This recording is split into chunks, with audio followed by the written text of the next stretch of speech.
So today we're going to do just a little thing with quadratics where we're going to be changing between different forms of quadratics, and it's a lot like lines. So just as a reminder, lines, we had three different forms. We had one where it might look like this, and this was called point slope. And then we learned, if we just did some algebra here, like distribute the 2, add the 1, we would get something like y equals 2x minus 5. And this guy is called the slope-intercept.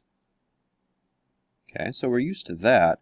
And then we were able to do even more work where we move the x's and y's over. So I'd have minus 2x, subtract the 2x over. And then I flip everything, and actually I'm going to write it over here, so that it's 2x plus, if I flip everything, that should be a minus y equals 5. And this was called standard. A lot of books call it standard. Our book called it general form. The idea is that we had three different lines, well, three different forms of the same line. So it's the same thing with quadratics.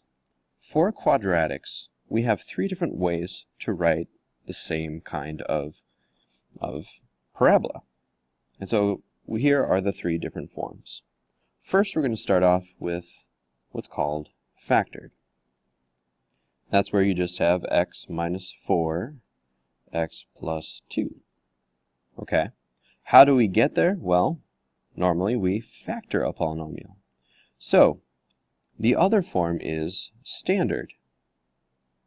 And it's called factored because if I had something like x squared minus 2x minus 8, and if I factor it using what we know, what goes into negative 8 and then would add to negative 2, that's the factored form.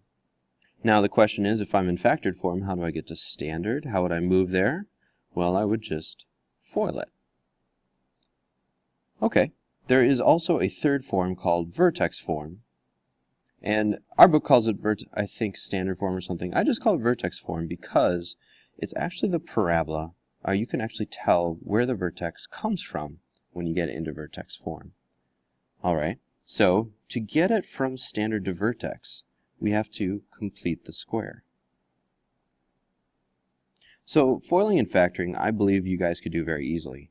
Completing the square, just to remind you, what you do is you separate the negative 8, put it to the side, and then you think, what's half of negative 2?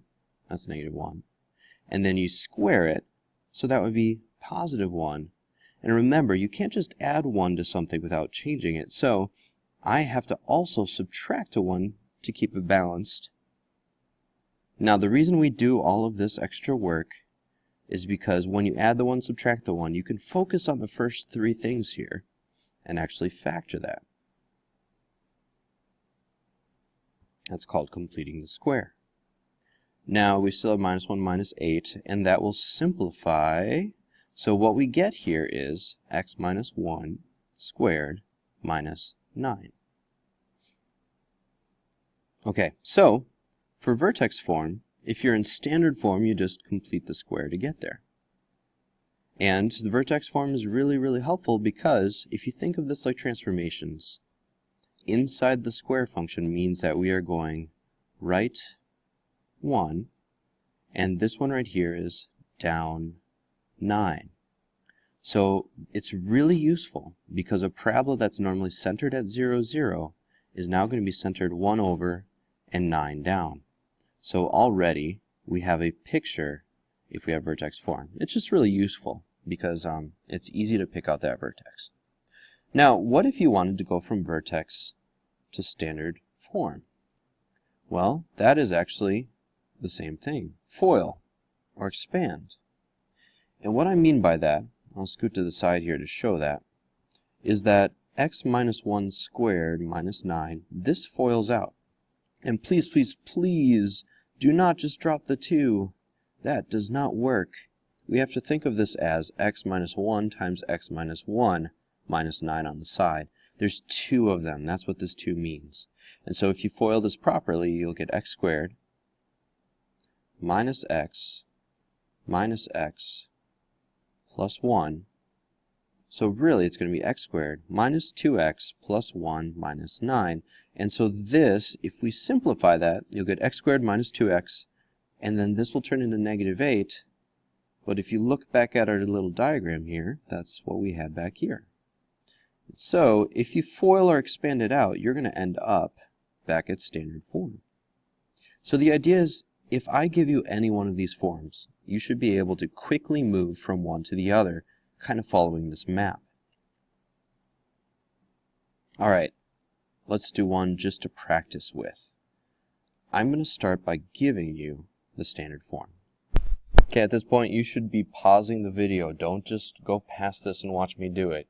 You need to practice. So, write this down and get it into the other 2 forms.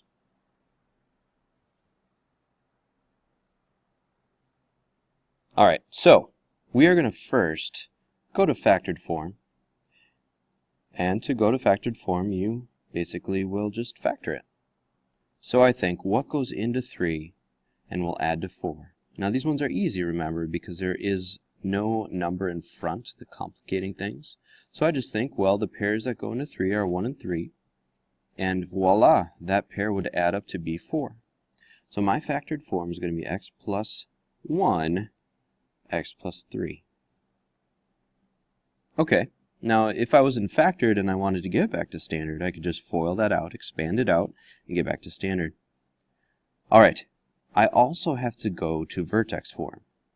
So, I'm going to take this, I'm going to leave space after the 4x, and I'm going to look at the b value here, which is 4, divide by 2, and then I'm going to square that and put it back in. I'm going to add 4.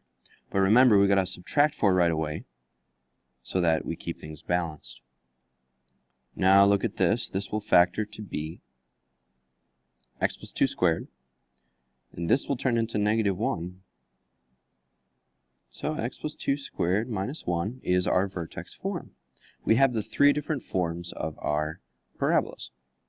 And if we wanted to draw a picture of what this kind of looks like, we know that we're going to be going left 2, that's our translation, and we're going down 1. So left 2, down 1, it's going to look like this. Now, I didn't explain this in the top here, but there's a reason that we want factored form. There's actually a lot more information that we can get from factored form here. These will tell us the zeros. And what that means is, when does the parabola hit the ground? So if I ask you to draw a sketch, you should even be able to tell me that, hey, this parabola is going to hit the ground at when x plus 1 equals 0 and when x plus 3 equals 0. So we're basically solving to see when this factored form equals 0. The answers are negative 1 and negative 3. Those are x values. And so in my picture, I know I'm going to hit the ground at negative 1 and negative 3. Not only that, the standard form is really important because this gives us the y-intercept. So back here, if I put 0 into this function, it gives me a point. If x is 0, y is going to be negative 8. So in my graph, I actually know my y-intercept. Because x is 0, my y-intercept is negative 8. So same thing down here. If I put 0 into this function, if x is 0, y is going to be 3. So again, I have another point that I could put on my graph. And these are our standard 4 points that a parabola you should normally be able to figure out. So in what you should be able to do here, you should be able to get the 3 forms. And then just to summarize, when you have factored will be able to give you where it hits the ground. Standard should be able to give you your y-intercept. You're plugging 0 in for x, and you get 3. The vertex will tell you exactly where your vertex is, and you think about it as transformations.